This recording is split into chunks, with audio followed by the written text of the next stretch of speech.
Well, we're here at ShopRite in Poughkeepsie, and it is once again Jam the Van. And Mark Bulger, you've been doing this no matter what radio station you've been doing this forever.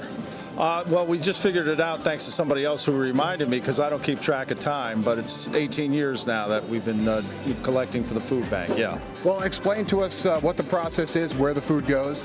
The process is people come by here and they donate non-perishable food items and also money. We're getting a lot of money donations. It all goes to the food bank of the Hudson Valley. They have that giant warehouse down in Cornwall, and they are literally a bank for these hundreds of different agencies, soup kitchens, food pantries, senior citizen centers, battered women's shelters, after-school feeding programs, all of these places that need food on a weekly basis.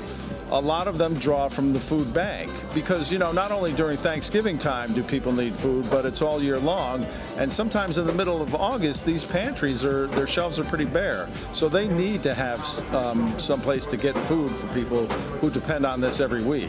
So we should be thinking about doing this year long, not just around Thanksgiving time. Well, yes, we should be. Unfortunately, food is on people's minds right now. We've tried to do food raising events in the middle of summer, and it just doesn't have that impact. So you got to strike while the iron is hot, so to speak, and get them while they're thinking about how fortunate most of us really are. Well, how many vans have you jammed? Well, we're filling up. It's a moving van-sized tractor trailer. So we're working on one here. They're working on another one in Fishkill. And it turns out to be tons of food. I don't know, 5, 6, 7, 8 tons, whatever. I don't know what the total is going to be. Yeah. But it's literally tons of food. Yeah, and the place is hopping here today. I would imagine you're getting good traffic. Getting a lot of activity. We have a lot of people who donate right here from the store, obviously, but then we have listeners and different places that come from all over the place, from everywhere in the Hudson Valley to make their donations here. They've made collections at work. They've made collections at their preschools, in their neighborhoods, regular schools. We've had just schools that want to participate. So it comes from all over. All right. So you've been here since Thursday. You're here today. You're here tomorrow. So if you want to come by, you can. But let's say someone gets wind of this and it's Monday. What can they do? Well, they can always donate to the Food Bank of the Hudson Valley. They're easy to find online. They can also seek out their local food pantries. They're all over the place. A lot of the churches do have food pantries that help people out. They can donate that way.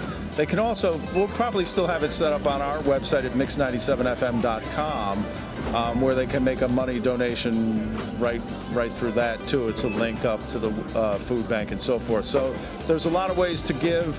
It's just we do this to try and get people to think about somebody else. I'm not saying everybody's thinking about themselves all the time, but to understand that the problem of food insecurity is, and that's what we call it, is prevalent not only here in the Hudson Valley but all over America, and it's unfortunate, and it doesn't take much for it to happen to anybody. Loss of a job, a big medical condition, people go through a divorce, so suddenly your economic situation changes and the cost of living's not going down, but your income does sometimes, and sometimes you just need a little help.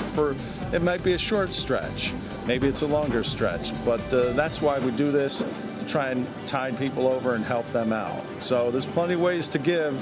You just have to kind of seek them out. But Food Bank of the Hudson Valley, certainly if you looked at, just Google that, it'll give you a lot of information.